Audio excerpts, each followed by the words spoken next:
వాక్యం చూసుకుందాం. ప్రకటన గ్రంథం 22వ అధ్యాయము 12వ వచనం చదువుకుందాం. ఇదిగో త్వరగా వచ్చుచున్నాను, వాని క్రియ చొప్పున ప్రతి వానికిచ్చుటకు నేను సిద్ధపరిచిన జీతము నా యొద్ద ఉన్నది. చాలా చిన్న ప్రార్థన. మహాపరిశుద్ధుడు మీకు వందనాలు చెల్లిస్తున్నాం. చదవమని లేఖన భాగం నుంచి మాతో మీరు మాట్లాడండి ప్రభువా. అయ్యా, మేము ఎంతో బలహీనమని ఒప్పుకుంటున్నాం తండ్రి. నిజంగా వాని క్రియలు చొప్పున వానికి ప్రతిఫలం ఇస్తానని మీరు చెప్పారు.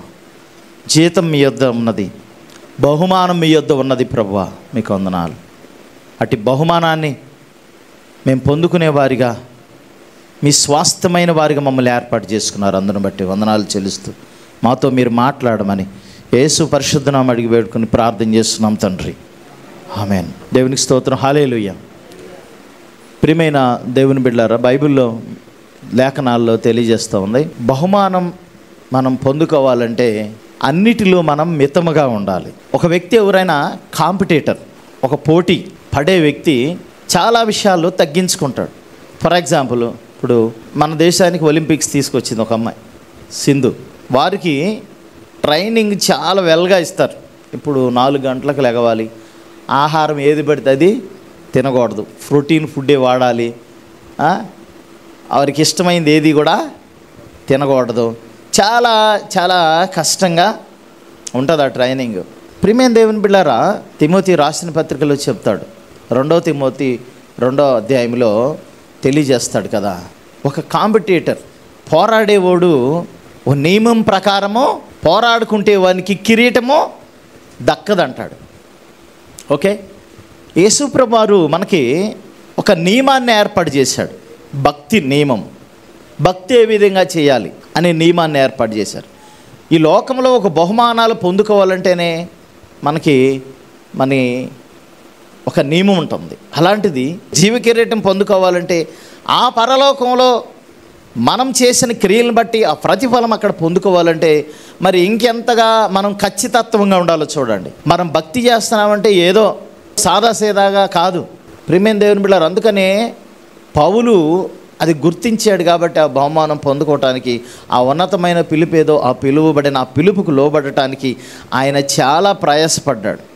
అందుకేనేమో సమస్తాన్ని నష్టపరుచుకున్నాడు. ఈ శరీరం కావాల్సినటువంటి వాటిని, లాభాలని ఏవైతే ఉన్నాయో తనకు లాభమో వాటిని క్రీస్తు నిమిత్తము సమస్తాన్ని కూడా నష్టపరుచుకున్నాడు. అంటే ఇక్కడ నష్టపరుచుకుంటేనే అక్కడ ఉన్నతమైన బహుమానాన్ని పొందుకోగలరు. నేను మంచి పోరాటం పోరాడానని అంటాడు. ప్రియమైన దేవుని బిడ్డలారా, ఒక వ్యక్తి కాంపిటీషన్లో పరిగెత్తాడంట, అందరికంటే ముందు వచ్చాడు. కానీ ఆయన తన గీత దాటి పరిగెత్తాడు. ఎక్కడ గీత దాటి పరిగెత్తాడు కాబట్టి తను రీచ్ అయినప్పటికీ బహుమానం రాల. ఎందుకని? బహుమానం ఎందుకు రాలేదు? నియమం ప్రకారం పరిగెత్తల. మనం కూడా అంతే. మన ఇష్టం వచ్చినట్లు మనం పరిగెత్తడం కాదు, మన ఇష్టం వచ్చినట్టు మనం భక్తి చేయటం కాదు. దేవుడి చిత్తం ఏంటో, దేవుడి చిత్తంలో ఉన్న భక్తి చేయాలి. అర్థం కావట్లా? మనం సొంతగా భక్తి చేస్తే కాదు. దేవుడు ఏం చెప్తున్నాడు, ఇప్పుడు ఏం చెప్పాడు, ఇప్పుడు ఏం చేయాలి, what I will do next అనేది దేవుడు ప్రతీది కూడా మనకి తెలియజేశాడు. 2వ పత్రిక తీశారా మీరు? చదవండి. సైనికుడు ఎవడను యుద్ధమునకు పోవునప్పుడు తన్ను దండులో చేర్చుకుని వానిని సంతోషపెట్టవలెనని ఈ జీవన వ్యాపారములలో చిక్కుకొనకుడి. మరియు జట్టి అయిన వాడు పోరాడినప్పుడు నియమం ప్రకారము పోరాడుకుంటే వానికి కిరీటము దొరకదు. చూడండి ప్రియమైన దేవుని బిడ్డలారా, అందరూ జాగ్రత్తగా అయినండి వాక్యాన్ని. ఇప్పుడు సైనికుడు ఎవడను తను దండులో చేర్చుకుని వానికి ఈ జీవన వ్యాపారంలో చిక్కుకోడు. సైనికుడు అంటే ఎవరండి? ఆర్మీ. మనల్ని ఏమన్నాడంటే దేవుడు క్రీస్తు సైనికులు అంటాం. మనం we are the army of Christ. మనం ఎవరమే? సైనికుడు ఎట్టుంటాడు? ఎప్పుడైనా చూసారా మీరు సైనికుడు ఎట్టుంటాడు చెప్పండి? మీకు తెలుసా? మిలిటరీకి వెళ్ళేవాడు ఇక్కడ నుంచి ఇక నా ఫ్యామిలీని మొత్తాన్ని త్యాగం చేసి వెళ్ళిపోవటమే. అవును కదా? మిలిటరీకి వెళ్ళేవాడు ఎట్లా ఉంటాడు? మొత్తం యుద్ధం జరిగితే ఆ యుద్ధంలో చచ్చిపోతాడేమో ఎవరన్నా శత్రువులు వచ్చి చంపేస్తారేమో, ప్రాణాన్నే త్యాగం చేసి వెళ్ళిపోతాడు సైనికుడు. మరి క్రీస్తు సైనికుడు ఇంకెంత గట్టిగా ఉండాలి? యేసుప్రభు కొరకు బ్రతికే వ్యక్తి ఇంకెంత గట్టిగా ఉండాలి. ఆ సైనికుడినే ఈ జీవన వ్యాపారంలో సిక్కుకోకూడదని అంటున్నాడు. కాబట్టి ప్రియమైన దేవుని బిడ్డలారా, మనం కూడా అంటాడు, మనుషుల్ని సంతోషపెట్టేవారిగా కాదంట. ఎవరిని సంతోషపెట్టాలి? దేవుణ్ణి సంతోషపెట్టాలి. ఎవరిని సంతోషపెట్టాలండి? దేవుణ్ణి సంతోషపెట్టాలంటున్నాడు. అంటే అందుకనే దాసుల గురించి మాట్లాడుతూ కొలసీలో రాసిన పత్రికలో తెలియజేస్తున్నాడు. ఒకసారి మనం చూద్దాం, తీయండి ప్రియమైన దేవుని బిడ్డలారా. కొలసీలకు రాసిన పత్రిక 3వ అధ్యాయము 23వ వచనం నుండి చూసుకుందాం. ప్రభువు వలన స్వాస్థ్యమును ప్రతిఫలముగా పొందుదామని ఎరుగుదురు గనుక మీరేమి చేసినను అది మనుషుల నిమిత్తము కాక ప్రభువు నిమిత్తమని మనస్ఫూర్తిగా చేయుడి. మీరు ప్రభు అయిన క్రీస్తునకు దాసులై ఉన్నారు. ఓకే, చాలు. ప్రియమైన దేవుని బిడ్డలారా, ప్రభు వలన స్వాస్థ్యమును మనము ప్రతిఫలముగా పొందుదామని ఎరుగుదురు గనుక. మనకి ఎవరి వలన ప్రతిఫలం కలుగుతుంది? దేవుడి ఇవ్వాలి ప్రతిఫలం. ఎవరు ఇవ్వాలండి? దేవుడు ఇవ్వాలి. కాబట్టి దేవుడి వల్ల మనకు ప్రతిఫలము కలుగుతుంది అని మనం నమ్మితే, మీరేమి చేసినా అది మనుషుల నిమిత్తము కాక ప్రభువు నిమిత్తం అని మనస్ఫూర్తిగా చేయుడి అంటున్నాడు. ఈ లోకంలో మీరు ఏ పని చేసినా మనస్ఫూర్తిగా చేయమంటున్నాడు. ప్రియమైన దేవుని బిడ్డలారా, మరి ఏ పనులు మనం చేయాలి, ఏ కార్యాలు మనం చేయాలి? లేఖనాలను అనేక రీతిలుగా తెలియజేస్తూ ఉన్నాడు. ఒక దాసుడైతే యజమానుడికి లోబడాలని, ఒక భార్య అయితే భర్తకు లోబడాలని, ఓకే, సంఘ విశ్వాసులైతే సంఘ కాపరికి లోబడాలని, ఇవన్నీ కూడా ఒక నియమాలు ఉన్నాయి. ఓకే, ఈ నియమాలు ఉన్నాయి. అయితే ఆ సంఘ కార్యక్రమాల్లో మనం చేసేటప్పుడు దేవుని పని కదా, నేను సువార్త నిమిత్తం అని అంటాడు. మనము సువార్త నిమిత్తము కష్టపడింది, స్వార్థ నిమిత్తము ప్రయాసపడింది, స్వార్థ నిమిత్తము త్యాగము చేసిన ఆ కార్యములు మనకు దేవుడు ప్రతిఫలమిస్తాడు. స్వార్థత అంటే ఏంటి? దేవుని యొక్క యేసయ్య గురించి ఇతరులకు చెప్పే విషయంలో కొన్ని అవమానాలు ఎదురవుతాయి, నిందలు ఎదురవుతాయి. యేసుప్రభు నమ్ముకున్న తర్వాత కొన్ని పరిస్థితులు ఎదురవుతాయి. ఎందుకంటే సద్భక్తితో బ్రతకను ఉద్దేశించేవాడు హింసలు పాలవుతాడు. ఎందుకంటే మనము లోకానికి విరుద్ధంగా జీవిస్తూ ఉన్నాం. ఎవరికి? లోకానికి. లోకమేమో నీటికి కొట్టుకుపోయినట్టు ఒక నీటి ప్రవాహం ఉంది, ఆ ప్రవాహంలో కొట్టుకుపోతూ ఉంటాం. అట్లాగే లోకంలో కొట్టుకుపోయినట్లు అందరూ ఏదో చేస్తే నేను కూడా అదే చేయాలి అనేది కాదు. ఇక్కడ ఏంటి? వ్యతిరేకము, తిరోగమనం. అంటే చేప ఎట్లా ఎదురెత్తుంది అట్లా లోకానికి ఎదురెదాలి. మనం లోక పోకడల్ని ఎదిరించాలి, లోకాన్ని ఎదిరించాలి, పాపాన్ని ఎదిరించాలి, పరిశుద్ధంగా జీవించాలి ప్రియులారా. కాబట్టి ఈ క్రమంలో మనము సేవ పరిచర్య చేసుకు వెళ్తున్నప్పుడు అనేక నిందలు వస్తాయి, హింసలు వస్తాయి, సమస్యలు వస్తాయి. వాటన్నిటిని ఎదుర్కొని నిలబడాలి. అదే క్రీస్తు నేర్పిన పాఠం మనకు. ఆయన అవమానపరచబడ్డాడు, తిట్టారు కదా. ఆయన ఈ లోకానికి వచ్చినప్పుడు ఒక ఉన్నతమైన గొప్ప ప్రణాళికతోనే వచ్చాడు కదా. మరి ఆయన్ని అవమానపరిచారా? పర్వాలేదు, అవమానపరిచారు. పరిశీలి శాస్త్రులు ఏం చేశారు? ఆయన్ని అవమానపరిచారు, సిలువ వేసేంత వరకు తీసుకువెళ్ళారు. ప్రియమైన దేవుని బిడ్డలారా, కాబట్టి గమనించండి, ఆయన దేవుణ్ణి సంతోష పెట్టడానికి మ్యాక్సిమం ప్రయత్నం చేశారు యేసుప్రభువారు. ఎవరిని? దేవుణ్ణి సంతోష పెట్టడం. మరి మనం కూడా ఎవరిని సంతోష పెట్టాలి? సంఘ కాపరిని సంతోష పెట్టాలా? ఎవరిని సంతోష పెట్టాలి? లేకపోతే మన పక్కంటే పెద్దల్ని సంతోష పెట్టాలా? మా పాస్టర్ గారు చూస్తున్నాడులే, చూసేదోటి నేను చేస్తే బాగా మెచ్చుకుంటాడు నన్ను అనే. మనం చేసే పనులు మనుషులు చూడనక్కర్లేదు. ఎవరు చూడాలి? దేవుడు చూడాలి. నీ మనసుకు ఇది కార్యం చేయాలనుకున్నావు, చేసుకుని వెళ్ళిపోవాలంతే. ప్రభువా, ఇది నేను చేయాలనుకున్నాను, సహాయం చేయి. ప్రతి సత్కార్యం చేయమని దేవుడు చెప్పాడు ముందుగానే. సత్కార్యం ముందు ఆసక్తిగా ఉండాలంటాడు. ఏం కార్యం అది? సత్కార్యం అంటే మంచి కార్యాలు చేయటానికి మనం ఆసక్తిగా ఉండాలి, మనకు మనమే ప్రేరేపబడాలి, పురుకొల్పబడాలి, ఉత్సాహం ఉండాలి పని చేసే విషయంలో. ఈ పని చెప్పారులే ఏదో ఎట్లాగో చేద్దామా చెయ్యొద్దా, ఏదో నిరుత్సాహంగా, ఉత్సాహం లేకుండా, ఏదో బలవంతంగా అట్లా చేయనే వద్దు. ఏది కూడా బలవంతంగా చేస్తే మీకు ప్రతిఫలం అనేది రాదండి. బలవంతంగా దేవునికి ఇచ్చినా, బలవంతంగా ఏ పని చేసినా, బలవంతంగా ఏ కార్యం చేసినా మీకు ప్రతిఫలం అనేది రాదు. మనస్ఫూర్తిగా ఇష్టముగా ఆ పని మనము చేయాలి. అక్కడ కౌంట్ వేస్తున్నాడు దేవుడు. నువ్వు ఇష్టపూర్వకంగా చేస్తున్నావా లేదా ఈ పనిని? అర్థమవుతుందా మీకు? ఏమో చెప్తున్నారు పాస్టర్ గారు అని అనుకుంటున్నారా? చూడండి ప్రియమైన దేవుని బిడ్డలారా, దేవుడంట వాని క్రియలు చొప్పున ప్రతిఫలము ఇస్తానని చెప్తున్నాడు. వాని క్రియలు చొప్పున ఏ క్రియలు చేయాలి? మనము యేసుప్రభువు నమ్ముకున్న తర్వాత, నమ్ముకోకముందు నమ్ముకోని వారు ఉన్నారు కొంతమంది కదా, దాన ధర్మాలు చేస్తాం, సత్రాలు కట్టారు, భోజనాలు పెట్టారు, చాలా గొప్ప గొప్ప కార్యాలు, బట్టలు లేని వాళ్ళకి బట్టలు ఇచ్చారు కదా. మరి ఇవన్నీ చేశారు ప్రభువు నమ్మకుండా. పరలోకంలో వీటికి ప్రతిఫలం ఉంటుందా?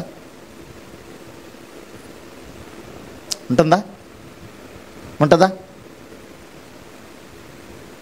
సరే, మేబీ పరలోకంలో ప్రతిఫలం సంగతి అట్టుంచండి. యేసుప్రభువు నమ్ముకోకుండా అన్ని నీతి కార్యాలు మీరు చేశారు, మంచి కార్యాలు, ప్రజలకు ఉపయోగకరమైనవి. పరలోకం వెళ్తారా? పరలోకంలో ప్రతిఫలం సంగతి అట్టుంచండి. పరలోకం వెళ్తారా? ఇప్పుడు మీకు అర్థమవుతుంది ఇక. యేసుప్రభువును మన పాపక్షమాపణ పొంది, మారు మనసు పొంది, ప్రభునందు విశ్వాసం ఉంచిన తర్వాత నువ్వు సత్క్రియలు చేస్తే ఆ సత్క్రియలకి నీకు పరలోకమందు ఫలం ఉంటుంది. నీతి క్రియలు అంటాడు యెషయా గ్రంథంలో, మన నీతి క్రియలు దేవుని దృష్టికి అవి మురిగుడ్డ లాంటివి అంటాడు. ఎలాంటివి అంట? మురిగుడ్డ అంటే మసిగుడ్డలు అంటారు కదా మీరు. ఎట్లా ఉంటాయి అవి? బాగా మసి అయిపోయి ఉంటాయి. ఇప్పుడు మీకు మసాడ్ అవుతుందిలే, అంతా గ్యాసుల మీద కదా. మాకు చిన్నప్పుడు మా అమ్మోళ్ళు ఏం చేసేవాళ్ళు అంటే, ఆ పొయ్యి కట్ల మీద అన్నం వండి పెట్టేవాళ్ళు. అంతా కొండంత మసి అయిపోయేది. మళ్ళీ వాటిని తోముకుని తెచ్చిపోయి మసి. ఆ మసి అయితే ఒక బట్టకి ఎట్లా ఉంటుంది? మురిగుడ్డ అంటాం దాన్ని కదే, ఏమంటాం? లేకపోతే మురికి అయితే బాగా మట్టి పనులు చేసినప్పుడు మురికి అవుతుంది. మట్టి పనులు ఎవరైనా చేశారా మీరు? నేను మట్టి పని చేశా.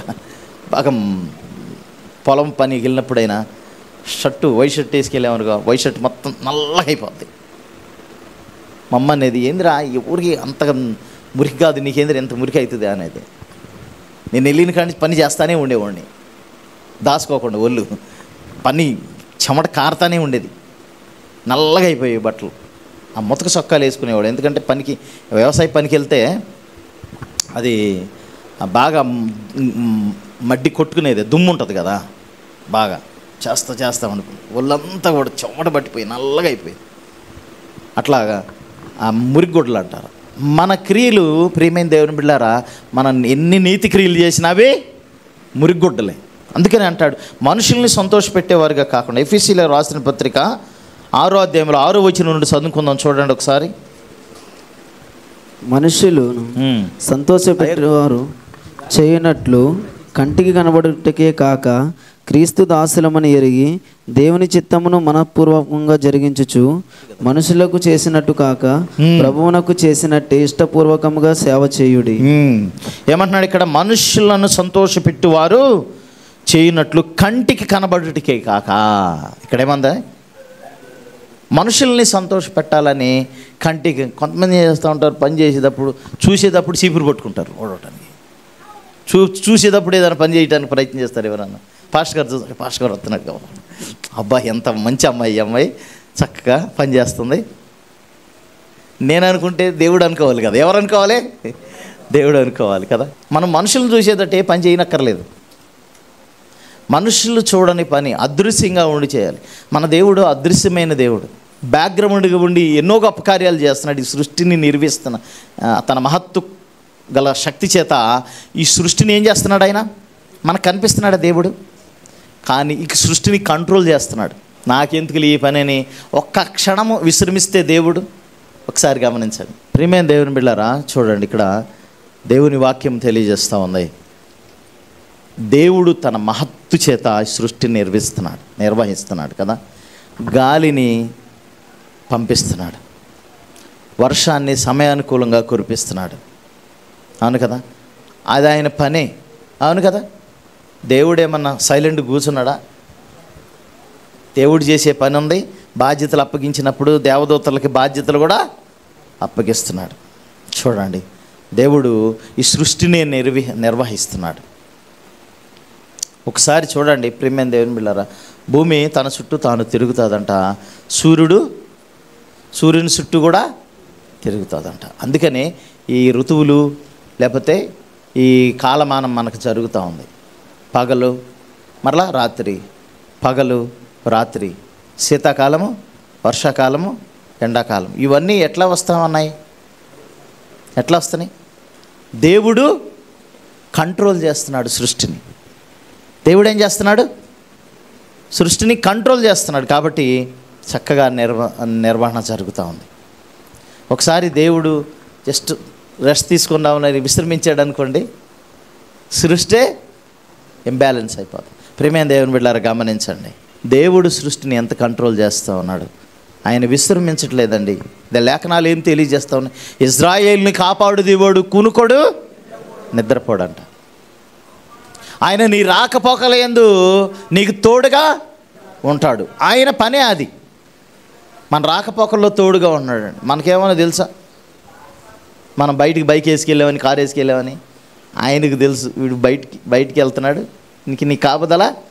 అలాంటిది కొన్ని వేల కోట్ల మందికి, వందల కోట్ల మందికి దేవుడు కాపుదల ఉంచుతున్నాడు. ప్రతి వారిని కూడా ఎంతగా కాపాడుతున్నాడండి. చూడండి, కాకపోతే యాక్సిడెంట్లు అవ్వాలంటివి అంటే కొంతమంది ఏంటంటే కొంచెం అతిక్రమించి ఎక్కువగా డ్రైవింగ్ చేయటం, బాగా వారు సొంతగా ప్రయాణం చేయటం వల్ల అట్లా జరుగుతుంది. కాబట్టి ఈ సృష్టిని దేవుడు ఎంతగానో కంట్రోల్ చేస్తున్నాడు ప్రియమైన దేవుని బిడ్డలారా. కాబట్టి ఆయన విశ్రమించలేదు. ఆయన సోమరి కాదు. పని చేయటానికి పని చెయ్యాలి. అసలు ఈ సృష్టి పని. మీకు ఎందుకు తెలుసా? చదువుకున్న వాడు తెలుసు. వెర్బ్ అంటాం. వెర్బ్ అంటే ఏంటి? వర్బ్ అంటారు ఇంగ్లీష్లో కదా. వర్బ్ అంటే ఒక క్రియ.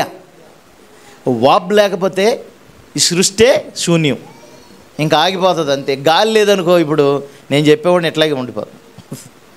సృష్టి నో మోషన్, కదలిక అనేది లేదు. స్లీపింగ్ ఈజ్ కూడా ఒక పనే తెలుసా. వెర్బ్లో ఏమంటాడు? స్లెప్ట్ స్లీపింగ్ అంటాడు. అంటే నిద్రపోవడం కూడా ఒక పనే. అంటే నిద్రపోయేటప్పుడు కూడా దేవుడు కాపాడుతున్నాడా లేదా? మనిషికి చూడండి, ఏదైనా సరే పనే. కాకపోతే ఇది కూడా పనే కాబట్టి నిద్రపోతాను పాస్టర్ గారు అంటారా? పని చేయాలి. పని చేసి రెస్ట్ తీసుకునే టైం పని చేసే టైంలో పని చేయాలి. కానీ మనం ఏం చేయాలి?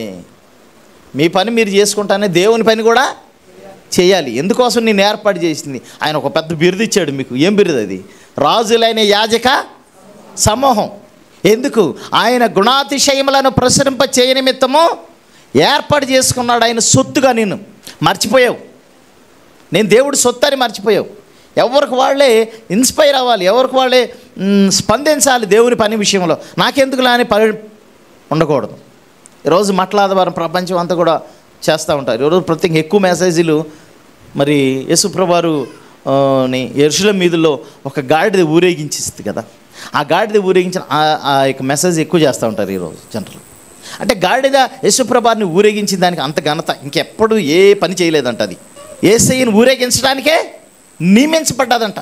అంతేకాదు, అక్కడ చెప్తాడు ఒక చోట కట్టివేయబడి ఉంటుంది, పోయి దాన్ని తోలుకురండి, ఎవరైనా ఆటంకం చేస్తే నా పేరు చెప్పండి అంటాడు. యేసుప్రభువారు చెప్పగానే వెంటనే వాళ్ళు ఆ గాడిదని తోలుకెళ్ళటానికి అనుమతిస్తారు, తీసుకొస్తారు. ప్రభువుని ఆ యెరూషలేము వీధుల్లో ఊరేగిస్తాం. ప్రియమైన దేవుని బిడ్డలారా చూడండి, వారందరూ ఏం చేశారంట? ఆ పరిసేరు ఇలాంటివన్నీ కూడా వారు బట్టలు పరిచారు. వాళ్ళకి ఇక ఏమీ చూడలేదు, నా యేసయ్య వస్తున్నాడు అని వాళ్ళు ఏం చేశారు? వాళ్ళ దగ్గర ఉన్న అవన్నీ కూడా పరిచేశారు. గాడిద పరిస్థితి ఎట్లా ఉంటుంది? ఆ గాడిద చక్కగా మంచి బట్టల మీద నడుచుకుంటూ వస్తుంది. ఆ గాడిద మీద ఎవరున్నారండి? మహారాజు కదా, సాత్వికుడై వస్తున్నాడు అని ఉంటుంది, జకర్యా గ్రంథంలో రాస్తాడు. ప్రేమింది దేవుని బిడ్డలారా, చూడండి నిజంగా మన మహారాజు ఎంత గొప్పోడండి కదా. మన Yesayya is a most humble one కదా. ఆయన చాలా విధేయుడు, సాత్వికుడు, దీనత్వం కలిగిన వాడు, దీనుల పట్ల దయగలిగిన వాడు. ఆయన ఈ లోకానికి వచ్చినప్పుడు విశ్రమించలేదు, తండ్రికి సహాయం చేశాడు. అంటే ఈ లోకంలో యేసేపు ఉంటాడు కదా, శరీరకం తండ్రి, ఆయనకు సహాయం చేశాడు. తర్వాత 3.5 సంవత్సరములు ఆయన పరిచర్య చేశాడు, విశ్రమించలేదు. శిష్యులకు అనేక పరలోక సంబంధం మర్మాలు తెలియజేశాడు, అనేక మంది ప్రజల్ని స్వస్థపరిచాడు, దేవుని రాజ్యాన్ని ప్రకటించాడు. ఆయన ఎన్నో కార్యాలు చేశాడు, ప్రేమించాడు, సోషల్ జస్టిస్ చేశాడు కదా. పాపపు స్త్రీని కాపాడాడు చంపడానికి రాళ్ళు ఎత్తినప్పుడు. కుంటోళ్ళు గుడ్డోళ్ళు 38 సంవత్సరాల నుంచి కోనేటి దగ్గర బాధపడుతున్నాడు కుంటి మీద. యేసయ్య లేచి నువ్వు నడువు అన్నప్పుడు ఆయన లేచి నడిచాడు. తన బాధ అంతా పోయింది. 38 సంవత్సరాల నుంచి వెయిటింగ్, బాధ. ఈ కోనేటిలో ఎవడన్నా నన్ను దింపుతాడేమోనని. ఆ కోనేటిలో దిగితే ఫస్ట్ ఎవడు దిగితే వాడు స్వస్థపడతారంట. 38 సంవత్సరాల నుంచి 18 సంవత్సరాల నుంచి నడుము వంగిన స్త్రీని యేసయ్య టచ్ చేయగాలి, ఆమె స్వస్థపడ్డది. కార్యములు ఇవి. ప్రేమేం దేవుని బిడ్డలారా, క్రియలేని విశ్వాసం మృతమని దేవుడు లేఖనాలు చెప్తున్నాడు. కొన్ని మనం ఈ క్రియలు మన ప్రాణాపాయానికే వస్తాయి, కొన్ని కార్యాలు కదా. రాహాబ్ ఏం చేసింది? వేగులు వారిని దాచిపెట్టింది కదా. తన ప్రాణం అడ్డం పెట్టింది తెలుసా. అక్కడ దాచిపెట్టి వచ్చి పట్టుకుంటే వాళ్ళు ఈమెను చంపేసేవాళ్ళు, ఈమెను కూడా వాళ్ళని చంపేవాళ్ళు, ఈమెను కూడా చంపేసేవాళ్ళు. సమాచారం కోసం వచ్చారు ఇక్కడికి, యెహోషువ పంపిస్తే. రాహాబు దాచిపెట్టింది. చూడండి ప్రియమైన దేవుని బిడ్డలారా, పౌలుని కూడా ఏం చేస్తారు, ఒక గంపలో పెట్టి తప్పిస్తారు. తీసుకొచ్చి ఆయన్ని బంధించితే ఆయన ఒక గంపలో పెట్టి మెల్లిగా ఆ గోడ మీద నుంచి దింపేసి, అది ఎంత రిస్క్ చూడండి ఒకసారి. కాబట్టి ప్రియమైన దేవుని బిడ్డలారా, మనము ప్రభు పనిలో ఉపయోగపడుతున్నామా లేదా, ప్రభు కార్యాల విషయంలో ఉపయోగపడుతున్నామా లేదా చూడండి. ఈ యొక్క ఉదయకాల సమయంలో దేవుడు మనతో మాట్లాడుతున్నాడు. వాని క్రియలు చొప్పున వానికి ప్రతిఫలం ఇస్తానని తెలియజేస్తున్నాడు. ఇదిగో కంటికి కనబడినట్లు కాకుండా మీలో ప్రతివాడు ఏ సత్కార్యం చేస్తున్న దాని ఫలం ప్రభు వలన పొందును అంటున్నాడు. ఎఫెసీయులకు రాసిన పత్రికలో ప్రభు వలన ప్రతిఫలం పొందుతాడు అని అంటున్నాడు. మనుషులను చేయనట్లు కంటికి కనబడటకే కాక క్రీస్తు దాసులమని ఎరిగి దేవుని చిత్తమును మానవపూర్వకముగా జరిగించుచు మనుషులకు చేసినట్టు కాక ప్రభువుకుని చేసినట్టే ఇష్టపూర్వకంగా సేవ చేయుడి అంటున్నాడు. ఎవరికి చేయాలి చేసినట్లు? దేవుడికి నేను ఈ సేవ చేస్తున్నానని ఇష్టపూర్వకంగా సేవ చేయాలి. ఎట్లా అండి? ఇష్టపూర్వకంగా ప్రార్థన పెట్టుకోవాలి, బలవంతం వద్దు. పక్కమ్మడలు సువార్త అందించాలి ఎట్లయినా. అయితే నేను ఫంక్షన్లు పెట్టుకునేటప్పుడు 20,000 30,000 తీసుకురండి, మీరు పెట్టుకోరా? ఓ ఫంక్షన్ వచ్చిందనుకో సడన్గా ఏం చేస్తారు? మరి దేవుని కార్యం సువార్త ప్రకటించడానికి మరి ఆ మాత్రం సాహసం చేయలేరా? చూడండి ప్రియమైన దేవుని బిడ్డలారా, ఈ లోక సంబంధమైన ఈ సిరినంట దేవుని రాజ్యం నీ సహోదరుని సంపాదించుకోవడానికి ఖర్చు పెట్టాలని తెలుసా మీకు? అర్థమవుతుందా? మనం దేనికి ఖర్చు పెడుతున్నాం? మన డబ్బులు, దేవుడిచ్చిన మనది మనీ, దేవుడు మనకిచ్చింది, దేవుడు ఇచ్చిన నీ జీవితం నువ్వు దేనికి ఖర్చు పెడుతున్నావు? దేనికి సమయం వ్యర్థం చేస్తున్నావు? లోకానికా, లోక ముచ్చట్లకా, లోక పనులకా? 127 కీర్తనలు అప్పుడే అన్నాడండి, తన ప్రియులు నిద్రించడానికి వారికి ఇస్తున్నాడు అంటాడు. చాలా రాత్రి అయిన తర్వాత పండుకొనుచు వేకువజాముని లేచి మరలా పని పని పని పని పని. దేవుడు ఎవరో తెలియదు, దేవుడు గుర్తుండదు కదా. సంవత్సరానికి ఒకసారి పండుగ వచ్చినప్పుడు కొత్త బట్టలు వేసుకుని రావాలి, పోయి కూర్చోవాలి. అది కాదు దేవుడు భక్తి అంటే. దేవుడు ఎల్లప్పుడూ మనసులో ఉండాలి, ఎల్లప్పుడూ ఆయన కోసం నేను ఏదో ఒకటి చేయలేమని డూ సంథింగ్ ఫర్ జీసస్, ఏదో ఒకటి నేను చేయాలి అనే ఆశ తపన మనలో ఉండాలి. మరి అలాంటి మనసు ఉందా మీకు? ఒకసారి గమనించండి. యేసు ప్రభు నమ్ముకున్న తర్వాత, ప్రభా నేను కోసం నేను బ్రతుకుతానయా, నీకోసం గొప్ప పరిచర్య చేస్తానయా అని ఓ తీర్మానం తీసుకున్నారు. ఎప్పుడన్నా నేను తీసుకున్నాను. నేను చెప్తున్నాను, యవ్వనస్తుడిగా ఉన్నప్పుడు తొలి దినాల్లో ప్రభువుని నమ్ముకున్నాను. అప్పుడే తీర్మానం తీసుకున్నాను. ప్రియమైన దేవుని బిడ్డలారా, అంటే ఉద్యోగం చేసుకుంటూ ఏదో ఒక పని చేసుకుంటూ ప్రభు పరిచర్యలో ప్రభు పనిలో కొనసాగాలి. ప్రారంభంలో నుండి ప్రియమైన దేవుని బిడ్డలారా, చూడండి, మీరు నమ్మరు, ప్రారంభం నుండే అతి కొద్దిగా 2 నెలలు 3 నెలల నుంచే సువార్త చెప్పడం మొదలుపెట్టాను. మన జాషువాన్ని వచ్చాడు కదా, జాషువాన్న వాళ్ళ దగ్గర పాస్టర్స్ ఫెలోషిప్కు ఆయన వచ్చాడు, వాక్యం చెప్పారు. మన అన్నను పిలిపించాలనుకున్నాను. ఇక్కడ నా ఆత్మీయ తండ్రిగా ఆయన నన్ను పెంచాడు, బాగా చాలా విషయాలు నేర్పించాడు. కాబట్టి మరి ఆయన చేత అనేక మంది సేవకులకి చెప్పించాలని పిలిపించాం. చాలా మంచి వాక్యాన్ని చెప్పారు అన్న. మన ఆత్మశుద్ధీకరణ ఉండాలి అని చెప్పుకుంటూ వస్తూ సేద్యపరచాలి అని అంటాడు. ఆదాం సేద్యపరిచినట్లు, లేకపోతే అట్లా ప్రియమైన దేవుని బిడ్డలారా, అట్లా ఆ ప్రాంతంలో ఉన్నప్పుడు అన్న దగ్గర ఎన్నో విషయాలు నేను నేర్చుకున్నాను. ప్రాక్టికల్గా ఇంప్లిమెంటేషన్ చేశాం. నేర్చుకోవటం పోయి చెప్పటం ఒక పెద్ద పాండిత్యమే అక్కర్లా సువార్త చేయడానికి. ఫుల్ టైం పరిచర్యకి వెళ్తానికి అది వేరు. దేవుడు ప్రత్యేకంగా నీకు మాట్లాడి ఫలానా అయ్యా నీకు ఆ మనసుకు దేవుడు తెలియజేస్తాడు, ఆటోమేటిక్గా నువ్వు చేయగలుగుతావు. అయితే రక్షించబడిన తొలి దినంలో నుండే నువ్వు చేయాల్సిన ఒక పని ఏందయ్యా అంటే క్రీస్తుని పరిచయం చేయటం, ఇంట్రడ్యూస్ అదర్స్. ఏం చేయాలి? అనేక మంది యవనస్తుల గురించి తెలియజేశాను. గ్రామం వెళ్తే గ్రామంలో ఉన్న పెద్దలకి, చిన్నపిల్లలే, అందరికీ, చుట్టాలకి, అందరికీ చెప్పేవాడిని సువార్త. నా గొప్ప కోసం చెప్పుకోవట్లా, నేను చేశాను కాబట్టి చెప్తున్నాను. ప్రియమైన దేవుని బిడ్డలారా, కాబట్టి మనము ప్రభు గొప్ప దేవుడు అని తెలిసినప్పటి నుంచి ఆయన గురించి ప్రకటించలేకుండా ఉంటే ఎట్లా? పౌలు అంటాడు, పౌలు రక్షించబడ్డాడు అంతే. 3 సంవత్సరాలు ఆయన అరేబియాలోకి వెళ్ళి ప్రభు పాదాల దగ్గర కూర్చొని నేర్చుకున్నాడు, వెంటనే పరిచర్య చేశాడు అంతే. ఏమన్నా గ్యాప్ ఏమన్నా ఉందా? చేద్దాంలే అని ఆయన ఎప్పుడైతే ప్రభు పిలుచుకున్నాడో వెంటనే లోబడిపోయాడండి. ఆయనకి ప్రతిఫలం ఉంది పరలోకంలో, ఉందా లేదా? ఆయన ముందే చెప్పేశాడు ప్రతిఫలం గురించి కూడా.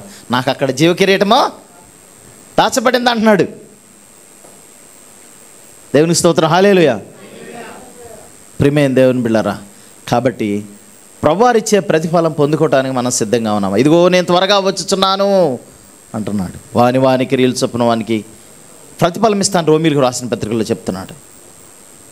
ఇంకా మనం చూస్తాం కదా, ప్రకటన గ్రంథంలో 7 సంఘాలు ధ్యానించుకున్నాం. ఆ 7 సంఘాల్లో కూడా వానికి క్రియలు చొప్పున ప్రతిఫలం ఇస్తానని చెప్పాడు కదా. జీవకిరీటం ఇస్తానని, తెల్లరాతిని ఇస్తానని, స్తంభంలో పరలోకంలో పట్టణంలో స్తంభం మీద నీ పేరు చెక్కుతానని చాలా విషయాలు చెప్పుకుంటూ వచ్చాడు కదా. ప్రియమైన దేవుని బిడ్డలారా, దేవుడు ప్రతిఫలం ఇస్తాడండి ఖచ్చితంగా. మీది ఏది ఉంచుకోడు దేవుడు. 100 రెట్లు ఇస్తానని చెప్పాడు. ఏంది ప్రభా మాకేం లాభం అని పేతురు అన్నప్పుడు 100 రెట్లు 100 ప్రతిఫలం మీకు కలుగుతుందని చెప్పాడు. ఇది నిజమండి, ఇది వాస్తవం. ఆయన పిల్లల్ని ఆయన విడిచిపెట్టలేదు, ఆయన సేవ చేసేవారిని ఎవరు విడిచిపెట్టలేదండి. దేవుడు ఆశీర్వదించాడు, అనేక మందికి ఆశీర్వాదకరంగా ఉంచాడు. అనేక మందికి ఆశీర్వాదకరంగా ఉంచడం అంటే ఏంటి? అనేక మందికి స్వార్థ చెప్పుకుని ఎంతమంది ఆత్మలను రక్షణలో నడిపించడం, ఎంతమంది శిష్యులుగా తయారు చేయటం, ఈ పనిలోనే ఉండాలి కదా. అవును కదా. ఎవరు అప్పగించారు ఈ పనిని? దేవుడు అప్పగించాడు, మనుషులు అప్పగించలేదు. మనుషులు అప్పగించిన పని అయితే వాళ్ళని ఏమంటామంటే యేసయ్య దగ్గర మనం జీతగాళమే, యేసయ్య దగ్గర మనం దాయస్తులమే, సేవకులమే. మనుషులు అప్పగిస్తే ఎట్లా ఉంటుంది? దాని బాధ్యత కాదు, జీతం అంటాం. ఏమంటాం? మీకేమన్నా పని చేయమన్నాం అనుకో, పాస్టర్ గారు బాధపడతారు అని చేయటం అనుకో, అది అన్న ఉపయోగం లేదు. యజమానుడు ఉన్నాడు, శాలరీ సరిగ్గా ఇట్లేదు, మంచి శాలరీ పెంచట్లేదు, అప్పుడు ఏం చేస్తాం మనం? మానేస్తాం, ఇంకో చోట జాయిన్ అవుతాం. అంటే పనివాళ్ళ లెక్క, జీతమే కదా. కానీ యేసయ్య విషయంలో అట్లా కాదు. యేసయ్య విషయంలో అట్లా మనం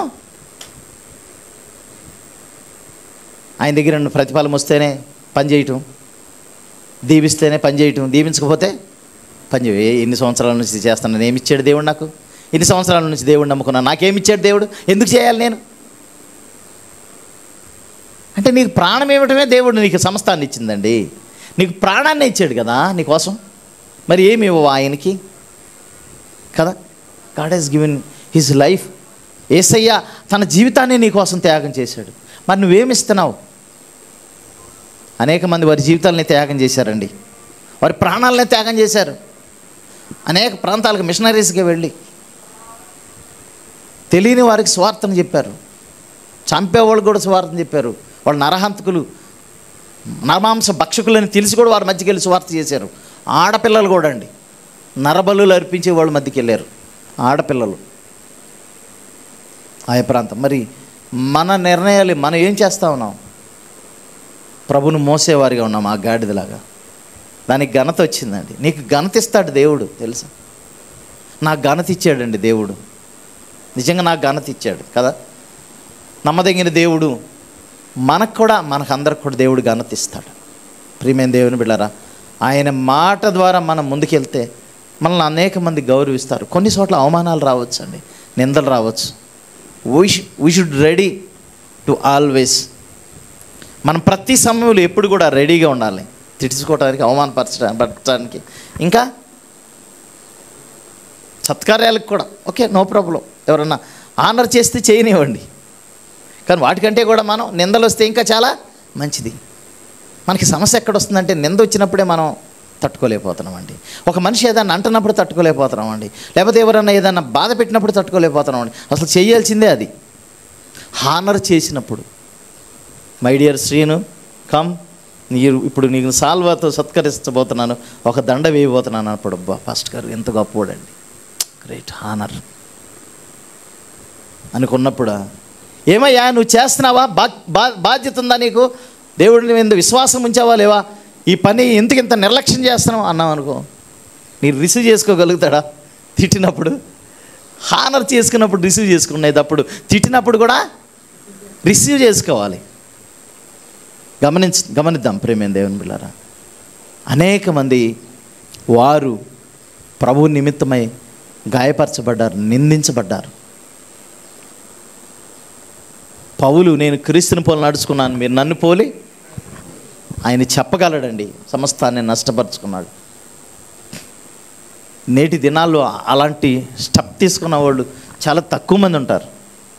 సమస్తాన్ని క్రీస్తు నిమిత్తం నష్టంగా ఎంచుకునే వాళ్ళు ఎవరో ఉన్నారు చెప్పండి. సిటీ స్టడ్ అని ఆయన 2 సార్లు వ్యాధితో బాధపడ్డాడు. ప్రభువా, ఆయన రావాల్సిన ఆస్తిని తన తల్లి దగ్గర నుంచి పట్టించుకేసుకున్న తర్వాత ఆస్తి అంతా కూడా ప్రభు పరిచర్యకే సమర్పించేశాడు. ఒక ఆర్ఫన్స్ ఇచ్చేసేసి ఆ ప్రభు పరిచర్యలు పూర్తిగా తను కరిగిపోయాడు. ఇట్లా అనేక మంది వారికి పరలోకంలో దేవుడు ఫలం ఇస్తాడండి. అదిగో ప్రభువారు మత్తయి సువార్తలో తెలియజేస్తాడు, 16వ అధ్యాయం 27వ వచనంలో, ఆయన మనిషి కుమారుడు దేవుని మహిమ కలిగిన వాడై వచ్చినప్పుడు అంట, తన దూతల ఎదుట ఆయన ఇక్కడికి వచ్చినప్పుడు మనందరికి కూడా ప్రతిఫలం ఇస్తాడంట. మత్తయి సువార్త 16వ అధ్యాయం 27వ వచనం చదువుదాం చూడండి. మనిషి కుమారుడు తన తండ్రి మహిమ గలవాడై తన దూతలతో కూడా రాబోచున్నాడు. అప్పుడు ఆయన ఎవని క్రియల చొప్పున వానికి ఫలం ఇచ్చెను. దేవునికి స్తోత్రం, హల్లెలూయా. మహిమ గలవాడై వస్తున్నాడండి. ఎవని క్రియలు చొప్పున వానికి ప్రతిఫలం ఇస్తానంటున్నాడు. మనం అలాంటి దేవుడి దగ్గర నుంచి ప్రతిఫలం పొందుకోవటానికి సిద్ధంగా ఉన్నామా? బైబిల్లో ఒక మాట ఉంది, నేను చాలాసార్లు గుర్తు చేశా. మనుషులు మిమ్మల్ని పొగిడినప్పుడు మీకు శ్రమ, మనుషులు మిమ్మల్ని నిందించి హింసించి అబద్ధముగా మీ మీద చెడ్డ మాటలల్లా పలుకున్నప్పుడు మీకు అధిక ఫలం. అధిక ఫలమా లేకపోతే ఏ ఫలం? మరి మీరు అవమానపరచబడటానికి సిద్ధంగా ఉన్నారా? యేసయ్య నిమిత్తం తిట్టించుకోవటానికి, గాయపరచబడటానికి, నిందలు భరించడానికి? Are you ready? అదే క్రైస్తవ జీవితం. నిజంగా సిద్ధంగా ఉన్నారా? ప్రియమైన దేవుని బిడ్డలారా, కాబట్టి ఈ లోకంలోని కొన్ని కాలమే శ్రమలంట. అక్కడ నుంచి అక్కడ మెప్పు మహిమ ఘనత నీకు కలుగుతుంది. అక్కడ మెప్పుచ్చుకోవాలి యేసయ్య. ఎక్కడ మెచ్చుకోనక్కర్లేదండి. డోంట్ వరీ, మెచ్చుకోపోయినా పర్వాలేదు. పలానా ఆయన నన్ను మెచ్చుకోలేదండి, ఇంత కష్టపడి పని చేస్తే, ఇంత నమ్మకంగా ఉన్నాను పాస్ట్ గారి దగ్గర, నన్ను పట్టించుకోవట్లేదు, నాకు నమ్మకత్వం అనేసి. కానీ నమ్మకమైన దేవుడు నిన్ను చూస్తూ ఉన్నాడు. So faithful God. బట్ ప్రియమైన దేవుని బిడ్డారు, కాబట్టి సమయంలో ఆయన త్వరగా వచ్చుతున్నాడు అని చెప్తున్నాడు. ఇంకో విషయం కూడా చెప్పాడండి. ఆ 5 వచనాలు 11 వచనాలు చదివినట్టే ఆ విషయం చూడండి ఒకసారి. అన్యాయంగా ఉండేవాడిని అన్యాయంగా ఉండనివ్వంటున్నాడు. చదవండి ఆ వచనం.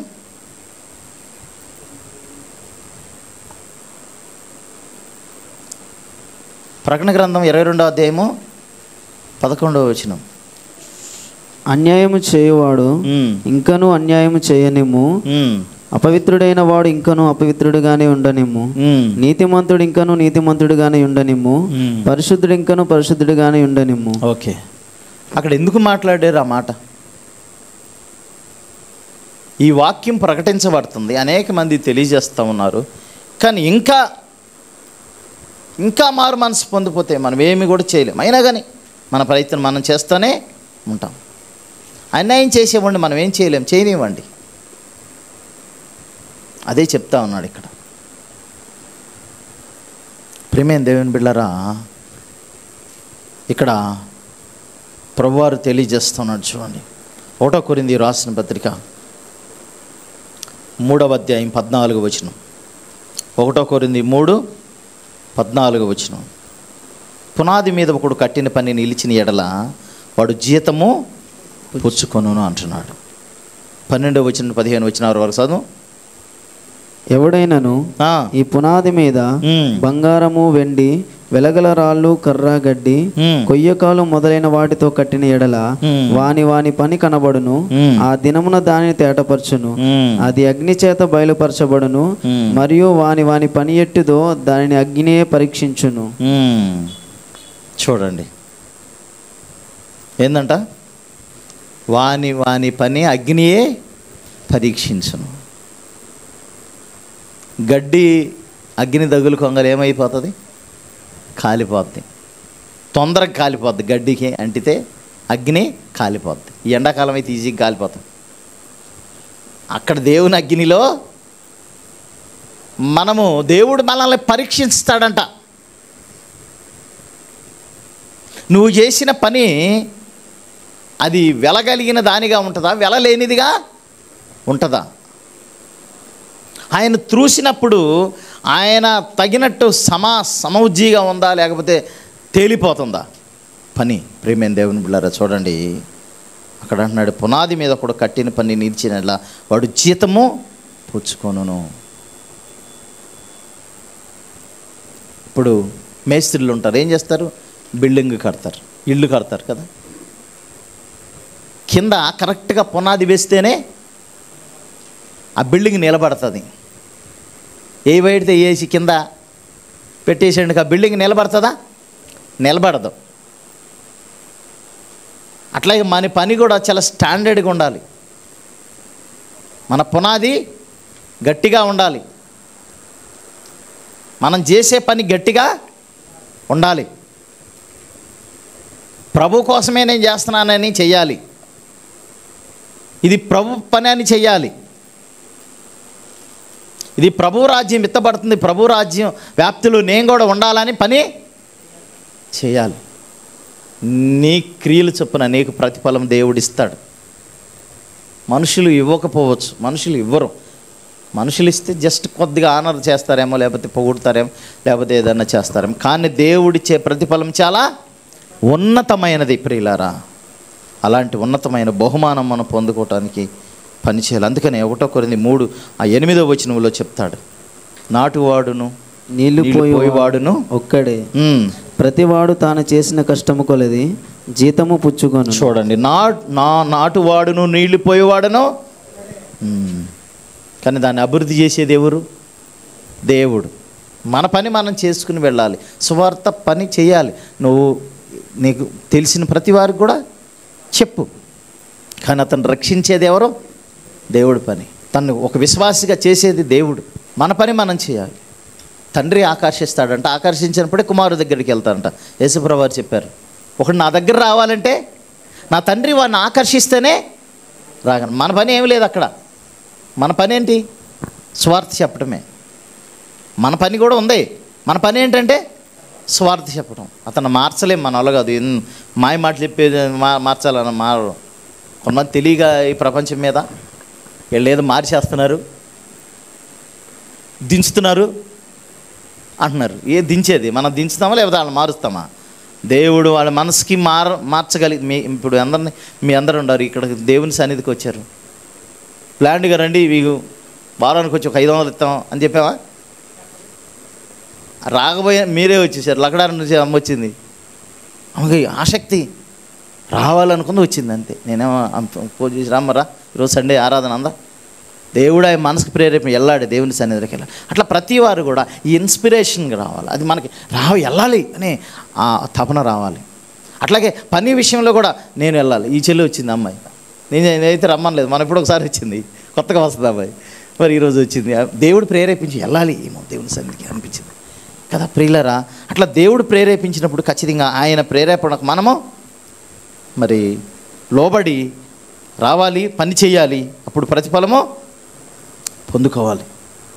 ఎందుకంటే ప్రియమైన దేవుడు 2 కొరింథీ 5:10 అంటాడు, ఎందుకనగా తాను జరిగించిన క్రియలు చొప్పున అవి మంచివైనను సరే చెడ్డవైనను సరే దేహంతో జరిగించిన వాటి ఫలమును ప్రతి వాడును పొందినట్లు మనమందరమును క్రీస్తు న్యాయపీఠం మీదట ప్రత్యక్షము కావాలని అంటున్నాడు. ఎక్కడండి? మనము క్రీస్తు న్యాయపీఠం మీదట మనం ప్రత్యక్షం కావాల్సి ఉంది. ప్రభు పని విషయంలో మనము నిర్లక్ష్యం వహించొద్దు, అశ్రద్ధ వహించొద్దు. బహుమానం ఇక్కడే కాదు, పాత నిబంధనలో కూడా దేవుడు తెలియజేశాడు భక్తుల ద్వారా. యెషయా 40:10 చదవండి. అక్కడ ఆ వచనములు ఉంటుంది, ఆయన ఇచ్చి బహుమానము ఆయన దగ్గర ఉందంట. ఎక్కడంట? దేవుడిచ్చి బహుమానం దేవుని దగ్గర ఉందని అంటున్నాడు. యెషయా 40:10 ఒకటి తీయండి. ఇదిగో తన బాహువే తన పక్షమును ఏలుచుండగా ప్రభువుకు యెహోవా తానే సంపన్నుడై వచ్చును. ఆయన ఇచ్చు బహుమానము ఆయన యొద్ద ఉన్నది, ఆయన చేయు ప్రతీకారం ఆయనకు ముందుగా నడుచుచున్నది. చూడండి ప్రియమైన దేవుని బిడ్డలారా, ఆయన ఇచ్చు బహుమానం ఆయన యొద్ద ఉన్నది అంటున్నాడు. బహుమానము దేవుడు ఇవ్వాలి. నియమం ప్రకారం పోరాడితే దొరుకుతుంది, యేసయ్య నియమం ప్రకారం. కాబట్టి నువ్వు వేటిలో చిక్కుకోవద్దు. దేవుని బహుమానం పొందుకోవాలంటే ఏం చేయాలి? నువ్వు నీ గురి ఏంటి? క్రీస్తు. నీ ఉన్నత పిలుపుకు లోబడుదున్, గురివైపునకే బహుమానం పొందను పరుగిడుదున్. వెనుక ఉన్నవన్నీ మరతును, ముందున్న వాటి కొరకేనే వేగిరపడుదును. వెనుక ఉన్నవన్నీ మరతును, ముందున్న వాటి కొరకేనే నన్ను ప్రేమించిన ప్రభు యేసు కొరకే, నాకై ప్రాణమిచ్చిన ప్రియ యేసు కొరకే జీవింతును జీవింతును జీవింతును జీవింతును జీవింతును జీవింతును జీవింతును జీవింతును జీవింతు నేను ఇక మీదట, నా కొరకే కాదు యేసు కొరకే జీవింతును. జీవింతు నేను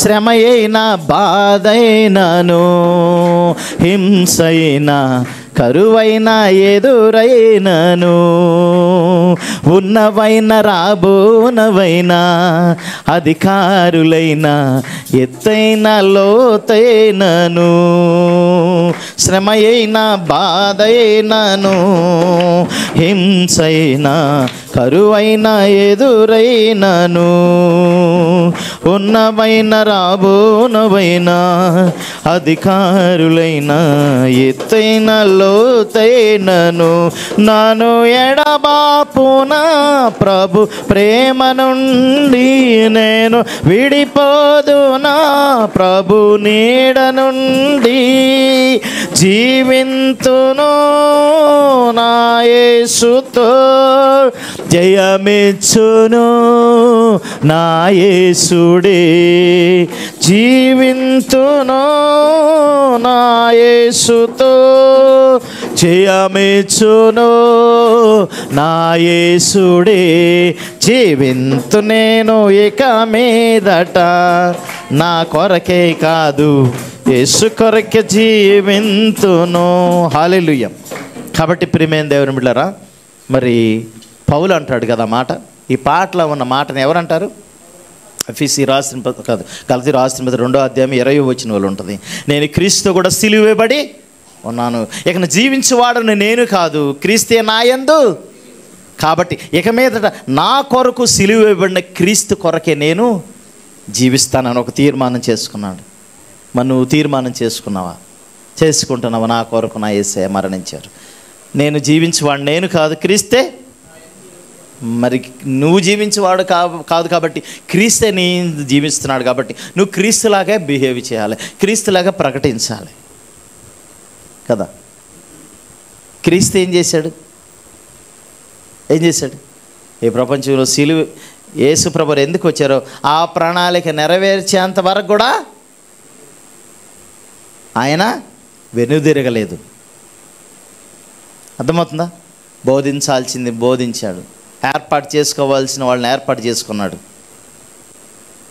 ఈ లోకాని కోసం అపరాధ పరిహారార్థ బలి సమర్పించాలి కాబట్టి మానవులందరి కోసం అపరాధ పరిహారార్థ బలిని సమర్పించాడు.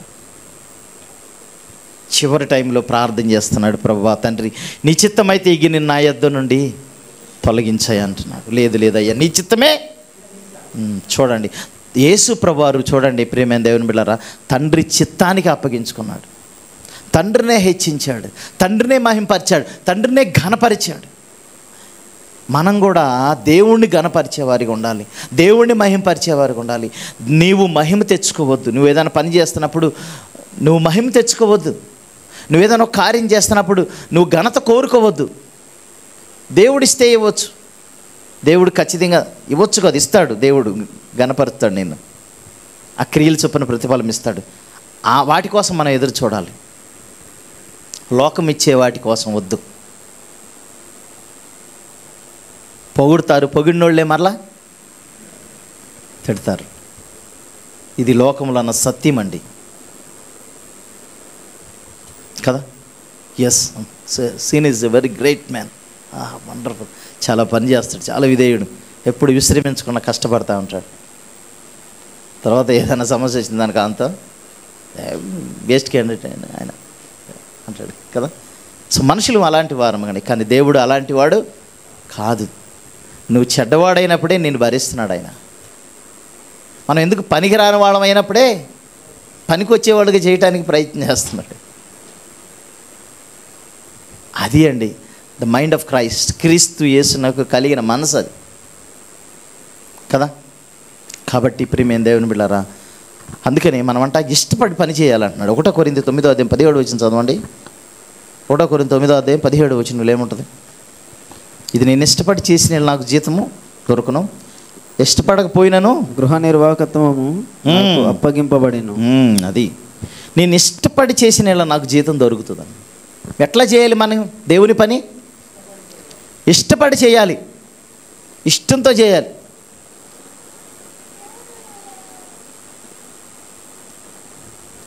కొత్తగా పెళ్ళైనప్పుడు భర్త చాలా ఇష్టంతో తీసుకొస్తాడు, ఏది తీసుకొచ్చినా కదా.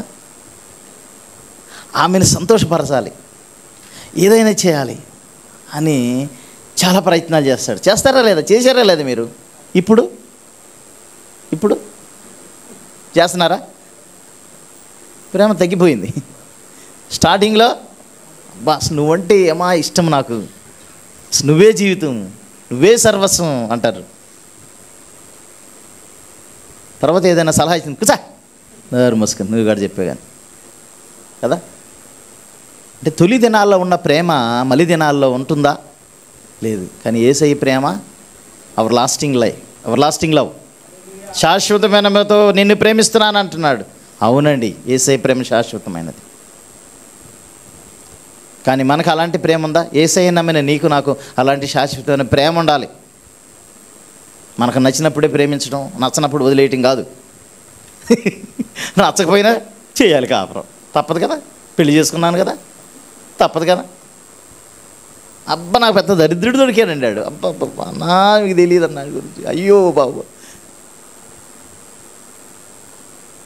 తప్పదు కదా. కాదు, నువ్వు ఖచ్చితంగా మలుసుకోవచ్చు. వాక్యం ఉంది నీ చేతుల్లో, యేసయ్య ఉన్నాడు నీకు తోడుగా. నీ ప్రవర్తన వలన వారు మంచి స్థితిలోనికి వారిని రాబట్టబడవచ్చు. అది కూడా క్రియే, ఇది క్రియ కదా, అది ఒక మంచి పని కదా. నీ భర్తను ఒక మంచి మార్గంలో నడిపించడానికి క్రియ కాదా? నా మాట వినండి, చాలా మూర్ఖుడండి, ఎన్ని చెప్పినా వినండి అంటే వింటాడు. Our behaviour should be change. మన ప్రవర్తన ఖచ్చితంగా మార్పు రావాలి. వాక్యం తప్పు కాదండి. పేతురు రాసిన పత్రికలు చెప్తాడు, వాక్యము లేకుండానే మీ భర్తలు మీ పవిత్రమైన ప్రవర్తన చూసి దేవుని దగ్గరికి రాబట్టబడతారంట, దేవుని నమ్ముకుంటారంట వాళ్ళు. ప్రియమైన దేవుని బిడ్డలారా, అందుకని ప్రకటన గ్రంథంలో మొట్టమొదట నీకుండిన ప్రేమ నువ్వు విడనాడితివి అంటున్నాడు. నేను ఒకటి తప్పు ఒకటి నీ మీద మోపవలసి ఉన్నది అన్నాడు. తొలి దినాల్లో నువ్వు ప్రేమించినట్టు ప్రేమించలేకపోతున్నావు అని అన్నాడు. అవును, యేసయ్యని మన తొలి దినాల్లో సేవా పరిచర్యలో కొనసాగుతున్నట్లు మలి దినాల్లో లేదు, తగ్గిపోతూ ఉంది. ఏ శక్తితో మనం ప్రారంభించామో అదే ఆ శక్తికి ఇంకా ఇంకా ఇంకా ఎక్కువే కావాలి, కానీ తక్కువ కాకూడదు. ఇష్టపడి పని చేయాలండి. నా తండ్రి అండి, నా పరలోకపు తండ్రి, నా కోసం ప్రాణం పెట్టిన నా తండ్రి కోసం నేనేదైనా చేస్తా. పాస్టర్ గారు చెప్పేదేంటి, సంఘ పెద్ద చెప్పేదేంటి, వాళ్ళు చెప్పేదేంటి, చెప్పకపోయినా నేను చేస్తా. That's the mind of Christ. అది క్రీస్తు యేసును కలిగిన మనసు. అందుకనే యేసుప్రభువారు తన మనసుని పౌలు రాస్తాడు పత్రికల్లో, వారు తమ సొంత కార్యములనే చేసుకుంటున్నారు, కానీ నా కార్యముని ఎవరు కూడా చేయటం లేదంటున్నారు. ఇతరుల గురించి ఆలోచించటమే దేవుని కార్యం అంటే, ఇతరుల గురించి ప్రార్థన చేయటమే దేవుని కార్యం అంటే, ఇతరుల గురించి పట్టించుకుని వారికి పరిచర్య చేయటమే దేవుని కార్యం అంటే. ఇదిగో దేవుడు అక్కడ పరలోకంలో ప్రతిఫలం ఇవ్వబోతున్నాడు నీకు. ప్రకటన గ్రంథంలో ఉంటుంది కదా, మృతులను సజీవులు ఆయన ఎదుట మహాసింహాసనం, ధవళ సింహాసనం నిలబడతారంట. వాని క్రియలు చొప్పున దేవుడు వారికి తీర్పు తీరుస్తాడంటండి. వాని క్రియలు చొప్పున వానికి దేవుడు తీర్పు తీరుస్తాడంట. మరి నువ్వు మంచి క్రియలు చేస్తా ఉన్నావా? సత్క్రియలు చేస్తున్నావా? సత్క్రియలు ఎంత ఆసక్తి కలిగి ఉండావా? మత్తయి సువార్త 5వ అధ్యాయం 16వ వచనంలో చెప్తాడు కదా, ఏమంటున్నాడు అక్కడ? సత్క్రియల గురించి మాట్లాడుతున్నాడు. మత్తయి సువార్త 5వ అధ్యాయం 16వ వచనం చదవండి. మనుష్యులు మీ సత్క్రియలను చూచి పరలోకమందున మీ తండ్రిని మహిమపరచున్నట్లు వారి ఎదుట మీ వెలుగు ప్రకాశింపనీయుడు. ఏమంటున్నాడు అక్కడ? మనుషులు మీ సత్క్రియలను చూసి అంటున్నాడు. ఏమంటున్నాడండి? మీ సత్క్రియలు. సత్క్రియలు అంటే ఏంటి? మంచి క్రియలు. మీకు సాధ్యము ఉందా లేదండి? మంచి క్రియలు చేయటానికి సాధ్యం ఉందా లేదా? ఎప్పటివరకు చేసిన యదవ పనులన్నీ చేసాం. దేవుడు నమ్మనప్పుడు నమ్ముకున్నాం కదా, ఇక్కడి నుంచి మంచి పనులన్నా చేద్దాం. అందుకే యేసుప్రభువు వారు అంటున్న పౌలు పత్రికలు రాస్తూ అంటాడు, ఏమంటున్నాడు సంఘాలకి? ఇంతకుముందు మీ యొక్క అవయములతో చెడ్డ పనులు చేశారు, ఇప్పుడు మీ అవయవాలను నీతి సాధనములుగా వాడండి అంటున్నాడు.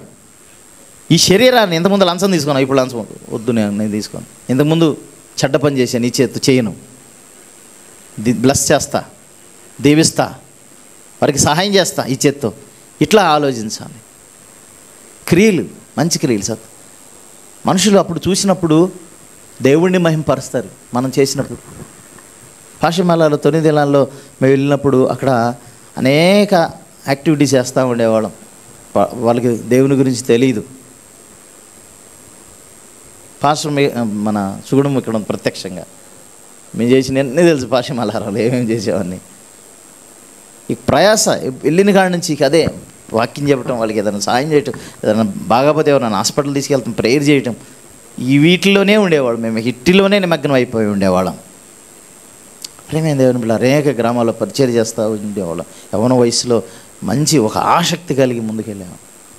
ఇప్పుడు ఆసక్తి లేదని కాదు, ఎప్పటికీ ఉంటానే ఉంటుంది దేవుని పని చేయాలనే ఓ తపన, ఆశ. కానీ ఉండే కొందిని మన శరీరం సహకరించకపోవచ్చు. మీ పైన యెహోవా కొరకు ఎదురు చూసి వారికి దేవుడు నూతన బలాన్ని ఇస్తాడు. ఆసక్తి అనేది తుదమట్టుకు ఉండేటట్లు మనం కాపాడుకోవాలి. కాబట్టి ప్రియమైన దేవుని బిడ్డలారా, మనం ఇష్టపడి చేయాలి. ఇష్టపడి చేస్తే సమయం కూడా తెలియదు. మీరు డ్యూటీకి వెళ్తారు, డ్యూటీ కంపల్సరీగా కొన్నిసార్లు బలవంతాన్ని చేయాల్సి వస్తుంది. వాడు ఎంత ఇబ్బంది పెట్టినా డ్యూటీ చేయకపోతే శాలరీ రాదు, కుటుంబం పోషించుకోవాలి కదా. కొన్నిసార్లు ఇష్టంగా అనిపిస్తుంది, ఆ చేసే పని కూడా ఇష్టంగా అనిపిస్తుంది. కాబట్టి యాక్టివ్గా చేయటానికి అవకాశం ఉంటుంది. కానీ ప్రభు పని మాత్రం ప్రియమైన దేవుని బిడ్డలారా ఇష్టపడే చేయాలి. ఇష్టం లేనంతవరకు సైలెంట్గా కూర్చోండి, ప్రార్థన చేయండి అంతే. కానీ ఇష్టం లేకుండా మాత్రం చేయొద్దు. ఇష్టపడి పని చేస్తే జీతం దొరుకుతుంది. ఆయన అంటున్నాడు ఇంకో మాట, పౌలు చెప్పుకుంటున్నాడు, ఇష్టపడకపోయినా గృహ నిర్వాహకత్వం నాకు అప్పగింపబడింది అంటున్నాడు. పౌలు చెప్తున్నాడు, ఇష్టపడకపోయినా నన్ను దేవుడు ఎన్నుకున్నాడు కాబట్టి నేను సువార్త చేయాలి అంతే. ఇది నాకు ఏర్పాటు చేసుకున్నాడు దేవుడు. సిలువను గూర్చిన ఆ వార్తను నేను అనేక మంది ప్రజలకి తెలియజేశాను అంటున్నాడు. ప్రేమైన దేవుని బిడ్డలారా, కాబట్టి మరి మీ క్రియలు ఏమై ఉన్నాయి?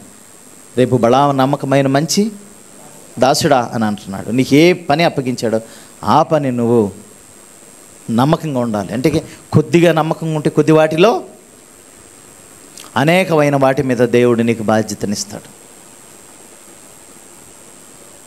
ప్రియమైన దేవుని బిడ్డ, దేవుని కార్యాలు చాలా గొప్పగా ఉంటాయి కదా. మనం ఆలోచించం, అవి కంటికి కనపడు, చెవికి కనపడు, హృదయానికి గోచరం కావు. చాలా వాక్యాలు ఉన్నాయండి చెప్పుకోపోతే కదా. ప్రభువారు ఎన్నో మాటలు, ఎన్నో వాగ్దానాలు చేశారు. ఆయన ప్రేమించే వారికి సమస్తము సమకూడి ఎన్ని చేశాడు దేవుడు. తన ప్రియకుమారుడిని ఇచ్చారు. అక్కడ ఎంత ప్రోత్సాహకరమైన మాటలండి. రోమీయులకు రాసిన పత్రిక 8వ అధ్యాయంలో, తన కుమారుని సైతమే మీ కొరకు ఇయటానికి వెనుకాడలేదు, సమస్తాన్ని మీకు ఎందుకు అనుగ్రహించాడు అంటున్నాడు. మరి ఎన్ని వాగ్దానాలు ఇచ్చిన దేవాతి దేవుడికి నువ్వేం చేస్తున్నావు? అందుకనే దానియేలు గ్రంథంలో 12వ అధ్యాయంలో 3వ వచనంలో చెప్తాడు, ప్రియమైన దేవుని బిడ్డలారా, ఎవరు నీతి మార్గం అనుసరించి అనేక మందిని దేవుని వైపు తిప్పుతారో వారు ఆకాశంలోని నక్షత్రముల వల్లే నిరంతరము ప్రకాశిస్తారని అక్కడ ఉంటుంది వాక్యములో. మీరు నిజంగా దేవుని కొరకు దేవుని పని చేస్తే ఎట్లా ఉంటారంట? మీరు నక్షత్రాల్లాగా ప్రకాశిస్తారు. మరి అనేక మందిని నీతి మార్గం వైపు నడిపించడానికి ప్రయత్నం చేస్తున్నారా? మీరు చూడండి, అనేక మంది నీతి మార్గం వైపు నడిపిస్తున్నారా లేదా? ప్రియులారా, ఈ సమయంలో దేవుని వాక్యం మనం వింటున్నాం. ప్రభువారు మనల్ని ప్రేమించాడు కదా, ప్రేమించాడు, మనల్ని ఆయన పిల్లలుగా చేసుకున్నాడు. మరి మనం తండ్రి పిల్లలం కదా. యేసు ప్రభువారు ఎందుకు వచ్చారు ఈ లోకానికి? ఒక మాట ఉంది, పోయినసారి చెప్పాను నేను. ఆయన మన కొరకు మరణించారు. మరణించమే కాకుండా ఆ మరణించిన వారి కార్యము కూడా మనం చేయటమే యేసు ప్రభువారు అందుకని మరణించాడంట. ఆయన పని చేయటానికే. మీకు అర్థమైందా విషయం? మన పాపాలు క్షమించటానికే కాదు యేసయ్య వచ్చింది, మనల్ని కూడా ఆయన పని చేయటానికే, సిద్ధపాటు చేయటానికే వచ్చాడు ఈ లోకానికి. మరి ఆయన పని చేయాలా లేదా? మనం జ్ఞానము కలిగిన వారు ఇతరులను రక్షించుదురు అని బైబిల్లో తెలియజేస్తుంది. సామెతల గ్రంథంలో ఏమన్నది అక్కడ? జ్ఞానము కలిగిన వారు. నేను ముగించిపోతున్నాను ప్రియమైన దేవుని బిడ్డలారా. యెషయా గ్రంథం 62వ అధ్యాయం 11వ వచనం చదవండి.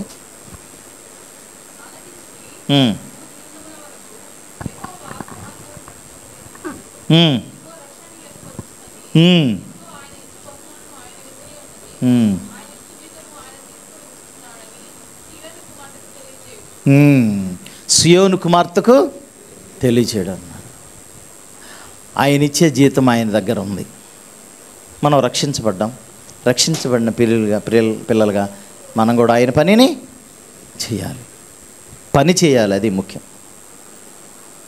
తండ్రి 2 కుమారులను పంపించినప్పుడు పొలానికి, ఒకడు వెళ్ళమన్నప్పుడు వెళ్తానని చెప్పాడు కానీ వెళ్ళలేదు. కానీ ఒకడు వెళ్ళనన్నాడు కానీ వెళ్ళి పని చేసుకొచ్చాడు. అడు వీరిద్దరిలో ఎవరు మంచివాడు? పని చేసినవాడు. పని కావాలి ముందు, ముఖ్యం. పని అనేదే ఇంపార్టెంట్. నీ తండ్రి పొలం, ఆయన దేవుని రాజ్యం. దేవుని యొక్క రాజ్యం.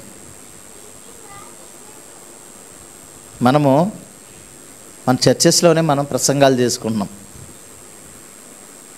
మనం విశ్వాసులు మీటింగ్లు పెట్టుకుంటున్నాం. మళ్ళీ చర్చి విశ్వాసులే అక్కడికి వెళ్తారు మీటింగులకి. కానీ అన్యుల పరిస్థితి ఏంటి? అన్యులకి స్వార్థ ఎవరు చెప్తారు? రక్షించబడినా మీరే. అర్థమవుతుందా? మనం చేసే గొప్ప మిస్టేక్ ఏంటంటే, మనమే మరలా మీటింగ్కి వెళ్తూ ఉంటాం, మనమే తింటా అన్నాం. పక్కంటోడికి అసలు తినటానికే లేదు. యేసుప్రభువారు ఏం చెప్పాడు తెలుసా?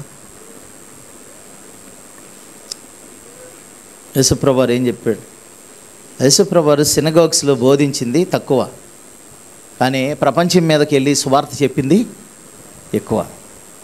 90%, 98% ప్రజలు బయట ఉన్నారు, 2% లోపల ఉన్నారు చర్చిల్లో. పాస్టర్లు చేసే పని అదే. రక్షించబడిన చేసేవాళ్ళం మనమే. అదే మనం చెప్పుకుంటాం, మనమనే బలపరుచుకుంటాం. మరి తెలియని వాళ్ళకి అసలు ఎవరు కూడా చెప్పటం లేదు. యేసుప్రభువారంట వీధికి, ప్రాంతాలు తిరిగి కాలినడకన పోయి సువార్త చేశారు. సమరయ స్త్రీ కోసం 20 కిలోమీటర్ల దూరం ప్రయాణం చేసి వెళ్ళారు. మీరు ఎప్పుడైనా స్వార్థ దండయాత్రలు చేసుకోవాలని ప్లాన్ చేసుకోండి. ఫ్యామిలీ ఏదో ఎంటర్టైన్మెంట్ కోసం సెలవు వచ్చినప్పుడు ఆడకి వెళ్ళాలి, ఎప్పుడు ఎంటర్టైన్మెంట్ ప్రోగ్రాలేనా? స్వార్థ ప్రోగ్రాం పెట్టుకోండి.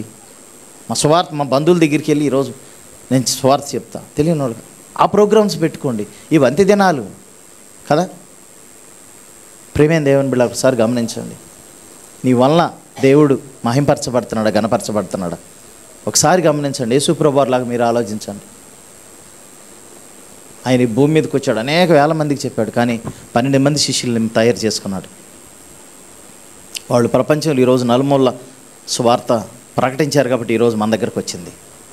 తర్వాత ఆయన నెక్స్ట్ జనరేషన్ పౌలు, బర్నబా, శీల, చాలామంది ఉన్నారు. వారి తర్వాత నెక్స్ట్ థర్డ్ జనరేషన్ తిమోతి, వీళ్ళందరూ మంచి. అట్లాగే మనం కూడా ఒకళ్ళ ద్వారా అదే అంటాడు అక్కడ దేవుని లేఖనంలో. ప్రేమైన దేవుని బిడ్డలారా, తిమోతి రాసిన ఈ ఒక్క వచనం చదివేసి నేను ముగించేస్తాను. తిమోతి రాసిన పత్రిక 2వ అధ్యాయము 1వ వచనం చదవండి. నా కుమారుడా, క్రీస్తు యేసునందు కృప చేత బలవంతుడు కమ్ము. నీవు అనేక సాక్షులు ఎదుట నా వలన వినిన సంగతులను ఇతరులకు బోధించుటకు సామర్థ్యము గల నమ్మకమైన మనుషులను అప్పగింపుము. క్రీస్తు యేసు యొక్క మంచి సైనికుని వలె నాతో. ఇక్కడ ఉండండి, చూడండి ఒక మాట. క్రీస్తు యేసు. ఓకే, చాలు. తిమోతికి పౌలు రాస్తున్నాడు. ఎవరు రాస్తున్నారు? పౌలు యొక్క శిష్యుడు ఎవరు? తిమోతి. ఆయన నిజ కుమారుడు అని అంటాడు. తిమోతి. ఓకే, తిమోతితో ఏం చెప్తున్నాడు? నీవు అనేక సాక్షులు ఎదుట నా వల్ల వినిన సంగతులను ఇతరులకు బోధించడానికి సామర్థ్యము గల నమ్మకమైన మనుషులకు అప్పగింపు. ఇప్పుడు నమ్మకమైన మనుషుల్ని ఏర్పాటు చేసుకోమని చెప్తున్నాడు తిమోతికి. ఇప్పుడు ఎంతమంది ఉన్నారు ఇక్కడ? 3 ఉన్నారు. పౌలు, పౌలు తిమోతికి అప్పగించాడు. తిమోతి వెళ్ళి ఎవరిని ఏర్పాటు చేసుకోవాలి? సామర్థ్యం గల నమ్మకమైన మనుషులకు అప్పగించాలి సువార్తను. ఆ సామర్థ్యం గల నమ్మకమైన మనుషుల్ని, ఇప్పుడు మీరు అందరూ తిమోతిలు అనుకోండి, మీరేం చేయాలి? సామర్థ్యం నమ్మకమైన మనుషుల్ని ఏర్పాటు చేసుకోవాలి. పాస్టర్ గారు చెప్పినప్పుడే ఏర్పాటు చేసుకోవడం కాదు. ఎవరు మీకు అధికారి? క్రీస్తు మాటకి మనం లోబడాలి.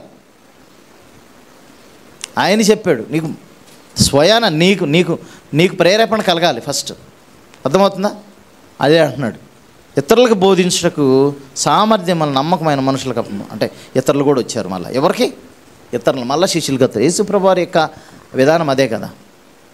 ఏమన్నాడు ఆయన? Go and preach the word of God, సమస్త జనులు మీరు శిష్యులుగా చేయండి అని అన్నాడు. శిష్యులుగా చెయ్యాలి మనం. నువ్వు శిష్యుడు అయ్యావు, నువ్వు పోయి ఇంకో ఆయన శిష్యుడుగా, మళ్ళీ ఆయన పోయి ఆయన ఇంకోని, ఈ క్రమం అనేది ఆగిపోయింది. మనం ఏం చేస్తున్నాం? ఎక్కడికి వెళ్ళి వేల మంది వెళ్తున్నాం, ఆయన వాక్యం ఏదో నోరు తెరుచుకుని వింటాం రావటం. మరి మనం ఏం చేస్తున్నాం? అక్కడికి వెళ్ళి అక్కడికి పోయి కూర్చోవడమేనా సిట్టింగు? మరి మన పరిచర్య చేస్తున్నామా లేదా? చాలా సీరియస్గా తీసుకోవాలి. చాలా సీరియస్గా ఉంటారు మీరు, చాలా సీరియస్గానే ఆలోచించాలి. దేవునికి స్తోత్రం, హల్లెలూయా. దేవుని పని అంటే సీరియస్గానే ఆలోచించాలి, అంతే. నిజమే కదా. మనం చేస్తున్నామా? రోషం రావాలి, పౌరుషం రావాలి. మనం పరిచర్య చేస్తున్నామా లేదా? ఎందుకు చేయట్లేదు? దేవుడు నా కొరకు ఇంత ప్రణాళికను ఏర్పాటు చేసి రక్షించాడు, నేను ఎందుకు పరిచర్య చేయలేకపోతున్నాను? ప్రతి వారికి రావాలి. కాబట్టి ఆ రీతిగా ఆ పరిచర్య చేసి ఆ క్రియాఫలం మనం పొందుకుని పరలోకంలో గొప్ప ప్రతిఫలం పొందుకుందాం. ప్రభు వద్ద త్వరగా వస్తున్నాడు కాబట్టి ఆయన కొరకు మనం సిద్ధపాటు చేయటమే కదా, అనేక మందిని మనం సిద్ధపాటు చేయాలి. దేవుడి పరిశుద్ధ వాక్యం దీవించును గాక. ఆమెను ప్రార్థన చేసుకుందాం. వాక్యం గురించి మహాపరిశుద్ధుడు మీకు వందనాలు చెల్లిస్తున్న మహాహృదయంలో వాక్యం ప్రతిఫలింపు చేయండి. ఇదిగో నేను త్వరగా వచ్చుస్తున్నాను, వాని క్రియలు వానికి ప్రతిఫలం ఇస్తానని చెప్పిన దేవుడు. నాయనా ప్రభా, నాయన మీరు మమ్మల్ని రక్షించారు, కానీ మేము ఇంకా సోమరులాగా ఉంటున్నామా?